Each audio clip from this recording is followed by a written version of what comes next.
অনেকে বলে বয়স বেশি হয়ে গেছে, মৃত্যু তো হয় নাই, মৃত্যুর আগ পর্যন্ত আমি থাকবো। রাজনীতিতে অংশ নিয়েছিলাম, সুযোগ পাই নাই। 35 বছর আপনার থেকে বিচ্ছিন্ন হই নাই, আমি বেইমানি করি নাই, দল ছেড়ে যাই নাই। এমপি মন্ত্রী না হয়েও এলাকার অনেক উন্নয়ন করেছিলাম। লিয়াকত হোসেন পাশে বসা, ওনাকে বলছিলাম, ওনার এলাকাতে লোকে দাবি করছিল কাজে গেলে ফুল।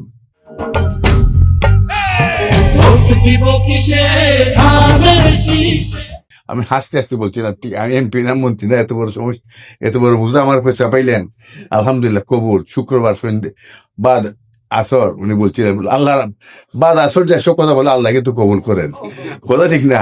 আল্লাহ কবুল করে নিছে, কাজে ফুলে ফুল হয়েছে, আল্লাহ করছে, আমি না। আল্লাহ করছে, আপনার দুঃখ দূর হয়েছে। তেমনি আপনার রাতার বাজার পুল হয়েছে, পৌরসভা হয়েছে, মেয়র সাহেব বাস করছেন, হাসপাতাল হয়েছে। কে করছে? মন্ত্রীরাই।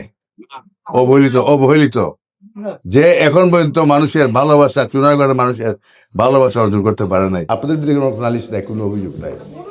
আমি কিন্তু আপনাদের বিচ্ছিন্ন হই নাই। আমি অনেকে বলে বয়স বেশি হয়ে গেছে, মৃত্যু তো হয় নাই, মৃত্যুর আগ পর্যন্ত আমি থাকবো। মৃত্যুর আগ পর্যন্ত থাকবো, মন ঠিক করে নিছি।